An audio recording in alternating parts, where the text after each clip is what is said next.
Michel Vaujour was a French robber who wasn't very good at keeping himself out of jail, but he was really good at escaping from jail. He escaped not once, not twice, but 5 times. Girl, he escaped by straight up jumping over walls. He escaped with a bar of soap. He escaped with Baby Bell cheese. But probably his most famous escape was by helicopter. So today, let me tell you the crazy story about Michel Vaujour, the king of escape.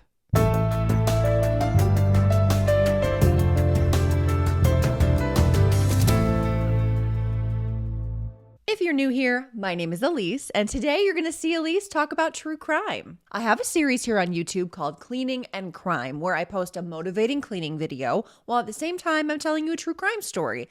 But for some, the cleaning footage is too distracting, or it's just not their cup of tea. So for those of you, I post this version. This is the crime-only bonus video version of today's story. If you are looking for the original version with the cleaning, I'll put a link for that one in the description box below my face, or I'll put a link to it over my head. And as always, I also offer the Cleaning and Crime podcast, where you can find the audio-only, crime-only version of today's story. And you can find that wherever you find your favorite podcasts. But if you're just here for a true crime story, you're in the right place.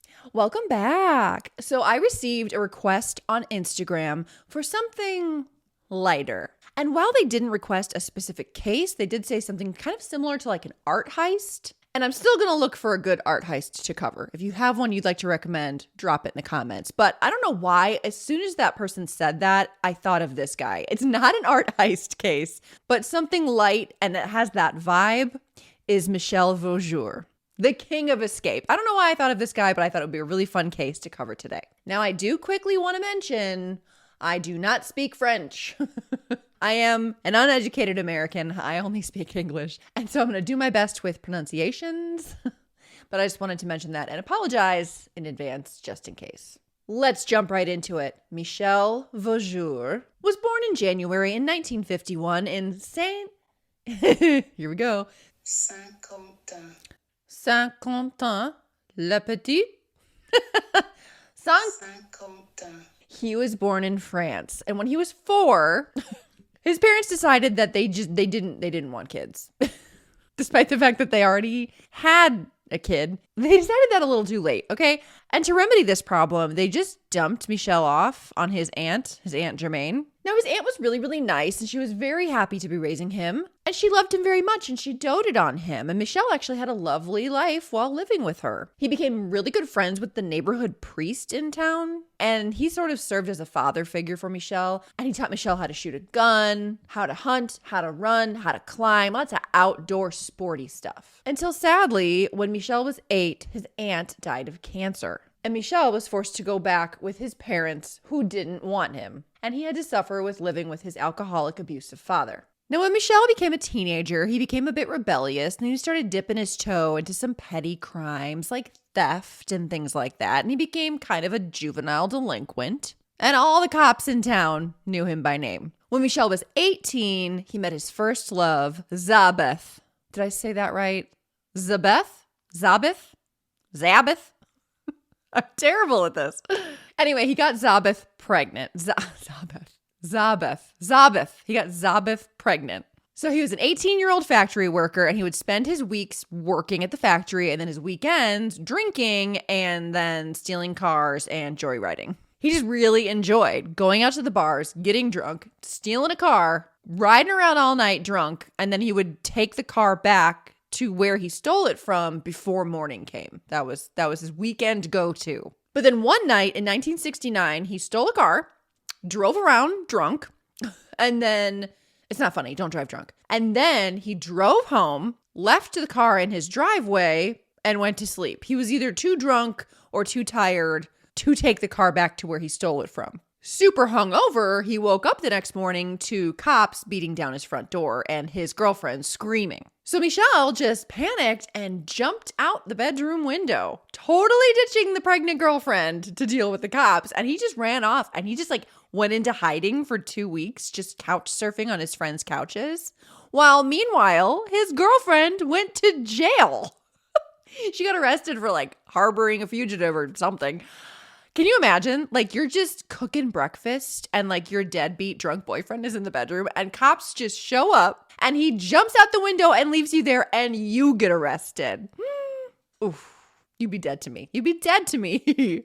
Every man for himself, I guess. Now, Michel was found after 2 weeks of being on the run, and he was arrested and he got a pretty big sentence. 30 months in jail for stealing that car. Now, he was in jail from 18 to 21, and he was a handful for the guards the second he walked in the door. He landed himself in solitary confinement many times for starting fights and riots and rebellions. And he later told a Paris radio host that basically, if it weren't for this jail time, he would not have become the criminal that he ended up being. Like, he probably would have just stuck to some petty crime stuff, or he would have grown up and given it up altogether. But he said that the worst prisons and jails were just training camps for the criminal underworld. So he went from just a teenage crook to then a well-connected and well-trained adult criminal thanks to this jail time. And then he was released. When he got out of jail, when he was 21, he tried to call his girlfriend, but she completely ghosted him. And she had moved on and was living with a new guy who was actually a cop. I wonder if it was one of the cops that busted down her door. Ooh. Either way, he was single now, and it's 1972. And when he was released, he was banned from staying in 21 departments for 5 years. Now, I couldn't really figure out exactly what that meant because I'm an American, but hopefully someone in the comments can weigh in if they're familiar. But I understood it to mean that there are certain areas in France that he was not allowed to go into nor live in. Now, Michel was a very dramatic romantic, and he was determined to get Zabeth back. But he didn't have a way to get to her, so he stole a car again. Great idea. And he was going to drive it back to Châlons-la-Champagne. And he's going to win her back. That's his plan. And that area just so happens to be one of the areas that Michel was not supposed to go. He ends up getting pulled over on the way. And he's got a stolen car and no license. So he just panics and he runs for it. He like hops out of the car and runs. When he ran, he left all of his papers behind in the car, like what identifying markers he did have. He left behind. So the cops saw all that and knew who he was. So he was on foot for a little bit, but then he decided he was tired, so he stole a different car. Eventually, he was pulled over again, and the cops were looking for him because of all the crap he left in the last car. And Michel was arrested for driving without a license, and he was sent back to jail.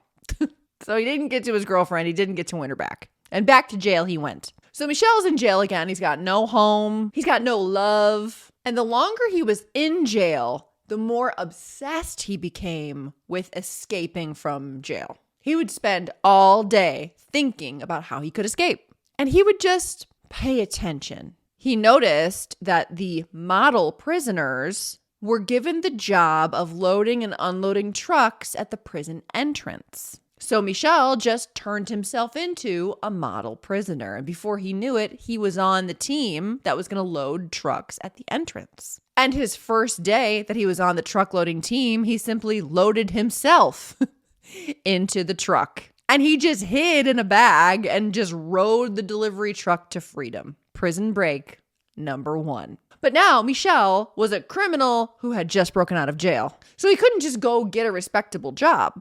And he was broke. So he just became a burglar. He's like, okay, this is who I am now. I am a burglar. But he wasn't very good at it. He hadn't had that much practice. He was breaking into homes. This wasn't his skill set. Breaking into cars, sure, but homes was a different thing. And he did have a few hauls that weren't very big. But then one night, the house he broke into, the homeowners heard him banging around downstairs, and they just like quietly called the police from upstairs. And the police got there and arrested him as he was walking out the front door. And Michel was sent to jail for the 3rd time. This time he was sent to a different prison with 6-meter-high walls and a barbed wire fence running the perimeter on the inside of that. And he spent his days when he was able to go outside, walking the perimeter, just looking for some sort of weakness in that fence. And it wasn't long before he found it. There was one section of the barbed wire fence that was rusty. And he thought to himself, I bet that section would be easier to just break through than the rest of the fence. So his plan was to break through the barbed wire fence at the rustiest point, sneak up to the 6-meter high wall, scale it, just climb on over and just hop out to freedom. Because when he was a kid, his buddy, the priest, taught him how to be a really good climber. So he was confident that he could do it. Sure enough, a random day, he got his chance. He noticed the guards were looking in a different direction. So he just ran right up to that rusty chunk of fence and just grabbed it and messed with it. And sure enough, it broke. And he was able to sneak through the hole in the fence that he just made and ran along the wall until he was out of view of the guards. And he just started climbing. He made it all the way to the top of this wall, but then it was smooth on the outside, on the other side. So he couldn't really scale down it. So he just decided to jump. So he took a deep breath. He jumped off that 6-meter wall, braced for landing, and broke both of his fucking ankles. I mean, ow, that sucks. But like, what'd you think was going to happen? It was 6 meters high. He broke both ankles and a tibia. Woo, woo, woo, woo. Do we count this? Does this count as a prison break? I mean, technically he did get outside of the walls. So, but no, we're not counting it. His blood-curdling screams upon shattering his bones alerted the guards, and he was just scooped up. And instead of gaining freedom, he gained a few weeks in the hospital. So we'll call this like prison break 1.5. 1A. So he got a hospital stay to heal his shattered bones, and he was returned to prison. But Michel would still not let go of his dreams of escape. Once he was back in prison, Michel made a new friend. It was just a fellow inmate, and he decided to get this guy on board to join in his escape plans. And Michel told his new friend his plan for escape, which was literally the exact same plan that he just did. But this time they were going to use bed sheets and make the traditional bed sheet rope for breaking out of prison. And this buddy thought it was a great idea. So they spent a bunch of time making bed sheet ropes. And then one day they stuffed the rope in their pants. They went for a little jog, looked for that same rusty bit of fence. And there it was. And they busted through, scaled the wall. But this time they threw the rope down the wall and used that to climb to safety with no shattered bones. Prison break number 2. But big shock, this plays out just the same as last time. Like, yay, I'm free. But now what? Uh-oh, I'm broke, can't get a job, better rob something. Oops, got caught, back to jail.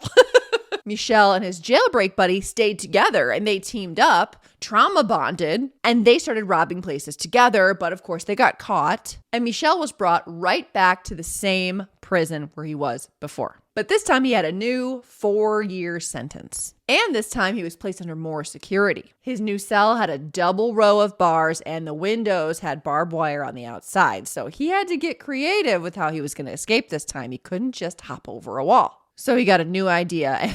This idea is wild. In his new area of this prison, he made some new friends, of course, because Michel was great at making friends. And he got really close with his cellmates, and these guys were Luigi and Gilles. Now, Gilles was from a well-known crime family, and Michel and Gilles got super tight. And Michel was comfortable enough with his cellmates to be like, look, I want to break out. It's my only goal in life. I got the fever. And the new friends were like, cool, we'll help. So this is what they do.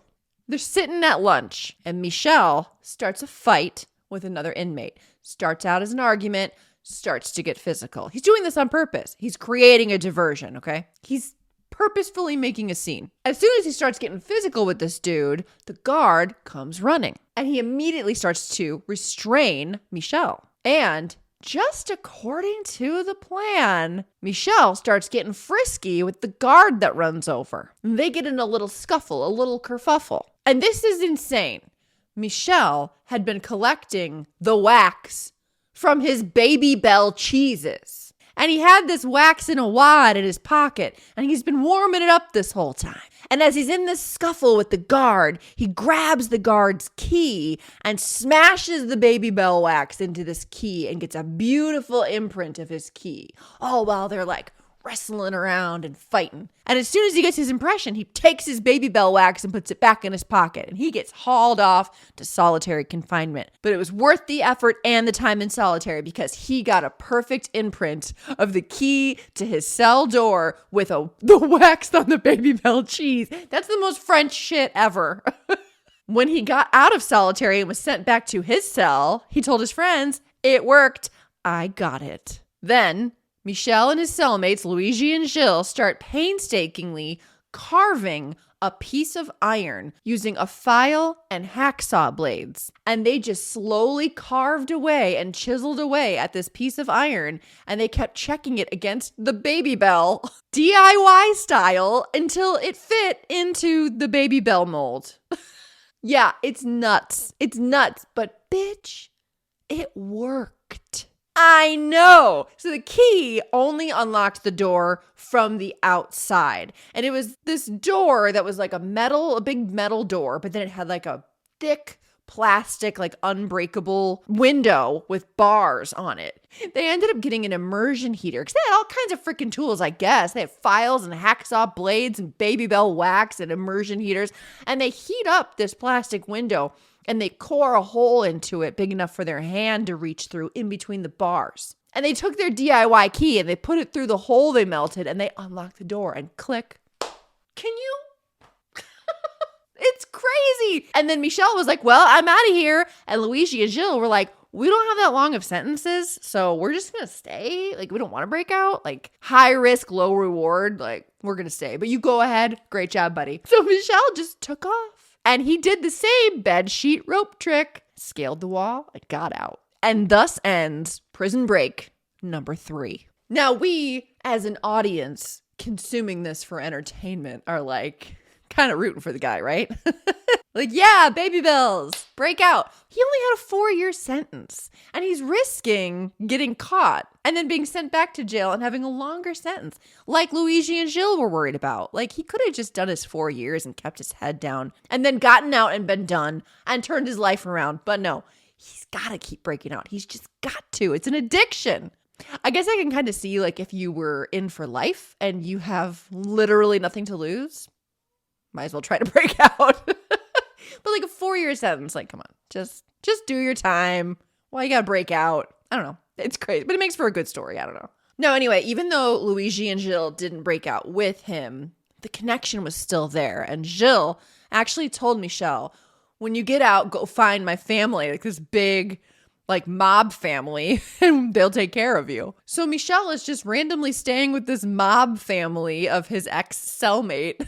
And wouldn't you know it, he falls in love. He falls in love with his ex-cellmate Gilles' sister. And her name is Nadine Bourgeon. And Nadine wasn't this sweet little innocent thing. She had a rap sheet of her own, including fraud, attempted robbery, and receiving stolen goods. So she's in on the action, okay? Now, Nadine and Michel had a sexy whirlwind romance, all while Michel was hiding from the law. But that shit was short-lived when Michel was arrested again when an armed robbery went south and he was caught and arrested. But it wasn't even really an armed robbery because all of the weapons used in this robbery were toys painted black. But given his history, when he was caught, the officials were like, "Oh, you've broken out of jail 3 times? Well, you're going back to jail. And we should probably put you in a more secure place because you sneaky." So this time he went to a slightly higher security prison. And this time, because of his history of escape, he was going to go to jail for 23 years. Oof. I read another source that said 18 years, but all the sources are in French and they're all over dramatized, and lots of writers have taken creative liberties with this story. We don't really know the exact story. It's hard to put all the pieces together, but either way, his sentence was really long. Now, this prison was a diamond-shaped fortress whose name I cannot pronounce, and it only contained about 60 prisoners, and there were more guards than prisoners. So I don't think Michel's gonna be able to, like, sneak out again.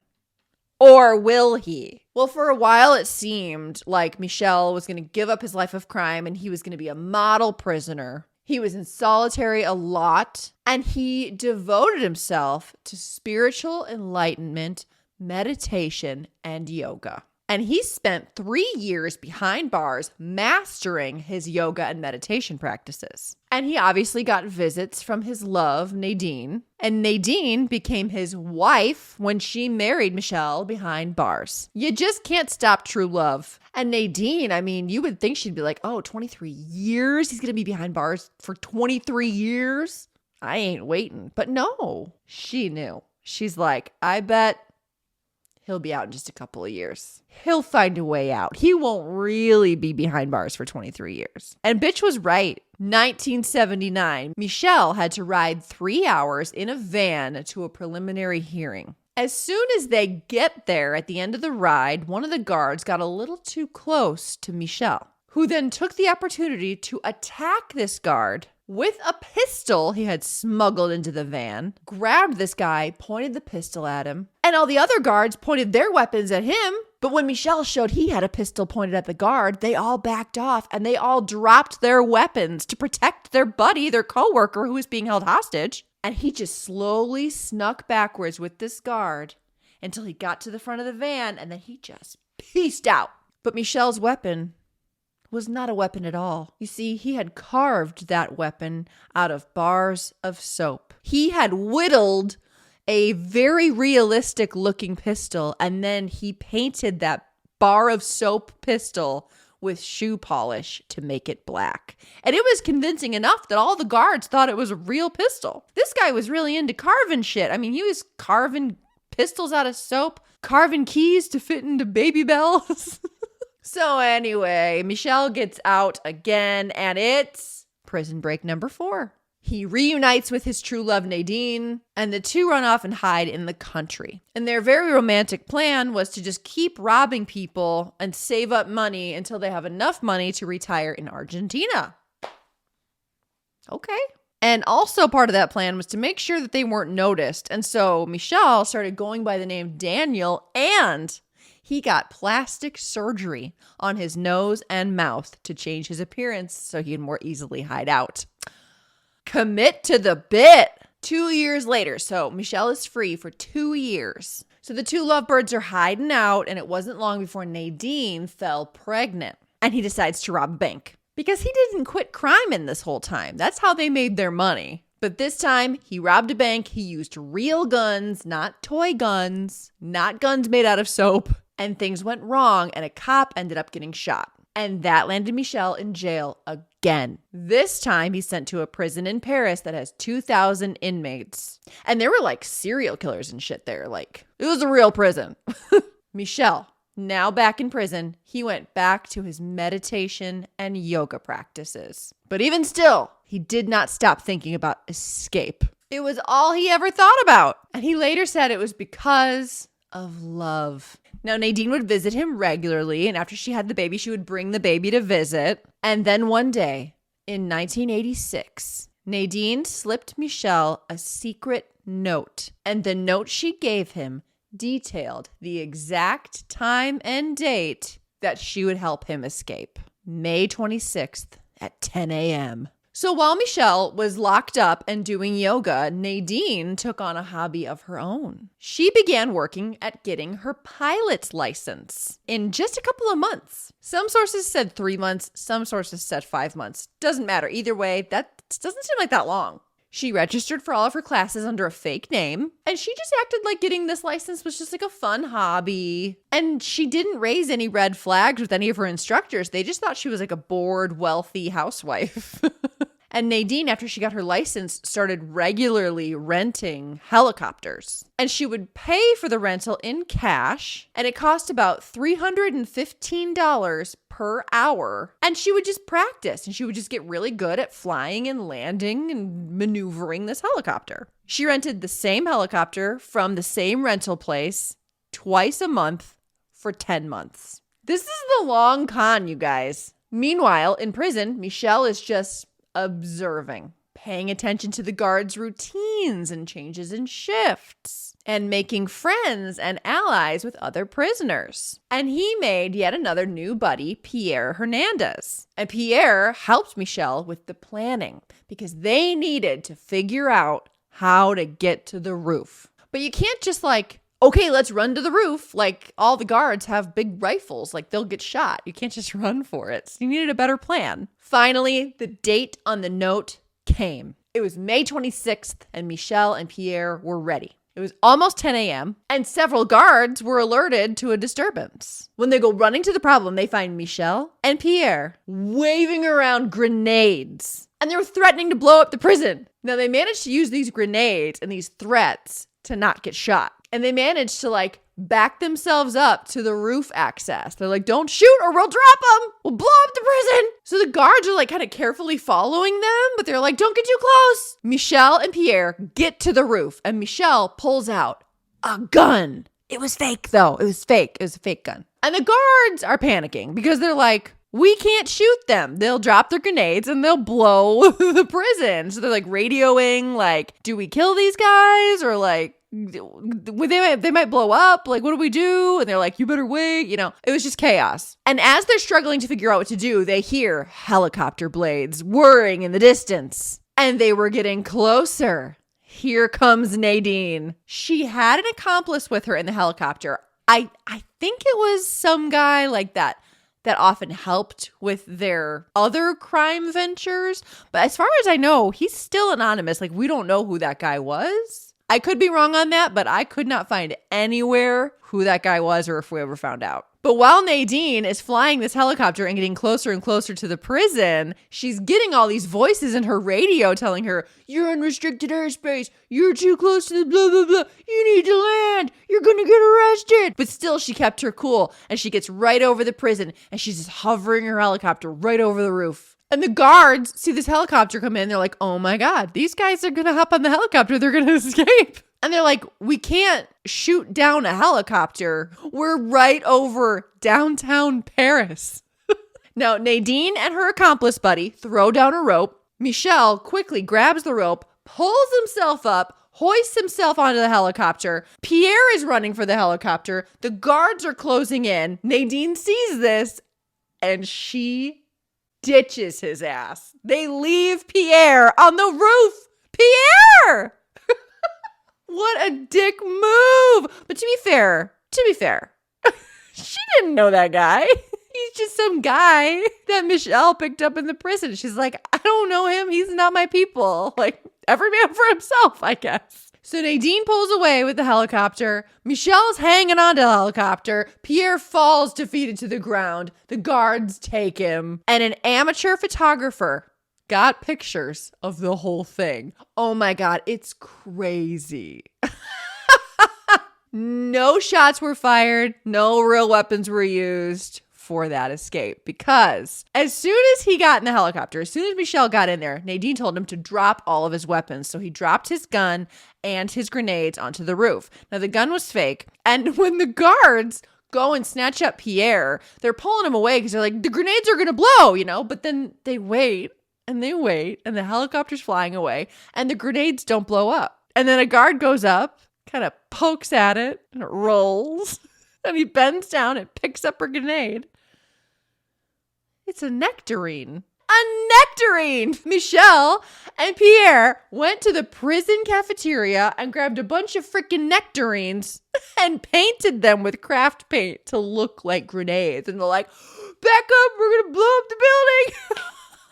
But it's like, I'm sure the guards probably assumed that they were fake. Like, how are you going to sneak grenades into a prison? They probably assumed they were fake. But it's like, you have to assume that they are real. Because it's like, what if you shoot and they are real? Like, that would be really, really bad.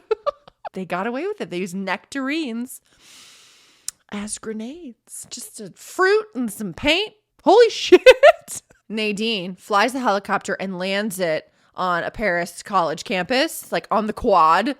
And Nadine and Michel and the unknown henchman run from the helicopter to a waiting car, and they just drive off into the sunset, and they just ditch the helicopter there. Michel and Nadine even managed to drive over to grandma's house and pick up their kid who was babysitting their kid during their helicopter heist, even though grandma's house was under surveillance. Apparently not very good surveillance. So Nadine ended up hiding out with her daughter and her family. But she was quickly tracked down because, I mean, she had the biggest paper trail. Like, she was the one renting the helicopters. It didn't take long for them to, like, figure her out. And she ended up getting handed a 10-month sentence for her part in Michel's escape. Michel managed to stay hidden and not get caught for 4 months. But he, like, stayed in the area and kept robbing and kept burgling. He was, however, captured again when another bank robbery went south. He had done a couple bank robberies within just a few days of each other, which he did with 2 accomplices. And the first haul, they managed to get away with $75,000. But the second robbery, the coppers showed up and there was a shootout. And Michel ended up shooting a cop in the stomach 3 times. And then all of a sudden, everything went black. And Michel Vaujour was shot in the head. But he didn't die. He lived. He was in a coma for just a little bit. And they fingerprinted him while he was in his coma. And only then did they realize, like, oh my God, we have Michel Vaujour, the helicopter escapee guy. And we shot him in the head. When he woke up from his coma, he was almost totally paralyzed on one half of his body, but he was alive and he went through rehab. And then once he was feeling pretty good, he was sent to a maximum security prison. Finally, it took 5 prison escapes for them to be like, you know what? We should probably put him in a maximum security prison. But our story doesn't end here. Oh no, it's not done. Back in prison once again, Michel threw himself into his yoga and meditation. And he actually credits this for being able to regain most of his mobility on his paralyzed side. And soon he was able to walk unassisted, which is pretty incredible. I mean, he was sent back to prison with a bullet still lodged in his temple. Meanwhile, while Michel's going through all of his yoga rehabilitation, Nadine's out here raising 2 kids because she was pregnant when they locked her up for those 10 months. And when she got out, she had a second kid. So Nadine visits Michel in prison. And he was like, so when are we breaking out again? She was like, listen, I love you, but I can't keep doing this shit. Like, she had to go to jail for 10 months. She's got 2 kids to worry about. I think it was at this moment where Nadine was like, I'm done with the criminal lifestyle. I'm going to try and take care of my daughters now. And I can't break you out of prison. It's crazy. So just like that, Nadine's life of crime was over and she left Michel. And Michel never saw his kids again. Nadine ended up writing a book about her experience, The Girl in the Air, and she did the television circuit promoting her book. And a young 21-year-old law student named Jamilla sees Nadine on TV in 1989, and she's so intrigued by this story, so she starts looking more into it. And eventually she decides to write a letter to Michel in jail. And before she knew it, her and Michel Vaujour were pen pals. And you guessed it, they fell in love. What's with these women writing to criminals and falling in love with them? That's bonkers to me. Also, he is 18 years older than Jamilla. I'm just saying. Anyway, randomly, Michel stops sending letters to Jamilla and she panics. She's not ready to give him up yet. So Jamilla manages to volunteer to teach Spanish lessons at the prison that Michel is in. And this is in 1991. So she gets into the prison and she manages to sneak off and find Michel. And this girl tells Michel that she's going to take a page from Nadine's book, literally, and she's going to break him out of jail. How does this guy do this? How does he get these women to just like volunteer to help him break out of jail? It's crazy. Like when I say she's taking a page out of Nadine's book, I mean she's going to copy and paste the helicopter escape. She's going to try it again. Her first attempt, she aborted the mission before she even got in the helicopter. Her second attempt, she went flying in a helicopter with a gun to a pilot's head toward the prison. So she hijacked a helicopter. I don't know what her freaking plan was. Like, did she even read Nadine's book or what? She's like, I skimmed it. Anyway, the prison was alerted to the approaching chopper before they even got close. Somehow, the pilot of the helicopter got control of the situation, managed to land somewhere safely, and Jamilla was arrested and sentenced to 7 years in prison. And her dreams of becoming a judge one day were snuffed out. She served 5 years of her sentence, and then in 1998, she was released. And after Jamilla was released, Michel, while still in prison, actually converted to Islam so that her parents would agree to let her marry him. So I guess even her attempt to break him out just got him all hot and bothered. He's like, yeah, I'll marry you. Sounds great. Jamilla's family agreed and they got married, despite the fact that he still had like 20 years of his sentence left to serve. But surprise plot twist. 4 years after they were married, Michel was granted a surprise release in 2000 because of a new law that granted him a parole hearing. And he managed to convince the parole board that he was a changed man, and he credited his new wife and his new religious practices for changing his life and changing him for the better. And they let him out officially in 2003. Today, Michel is still alive in his 70s, living in Paris, a free man with his wife, Jamilla, and they frequently walk the streets of Paris together with their dog. And she still managed to become a lawyer after she got out of jail. And he wrote books and movies. There's tons out there on this guy. He's very poetic and uses flowery language to tell his story, and who knows how much is exaggerated. But clearly he thinks he is great. And honestly, it's a pretty good story. And that is the end of today's true crime story about Michel Vaujour, the king of escape. Oh my God. It's crazy. If you liked this episode, please give me a like, hit that thumbs up for me. It's super helpful for my channel. And if you like this kind of content, feel free to subscribe. And please leave me a comment. Let me know what you thought. And let me know if you have a case you'd like to request that I cover on Cleaning and Crime. Thank you so much for watching today's video. I hope you guys are having a great day. And I'll see you in a couple of weeks for a new episode. See you then. Bye-bye.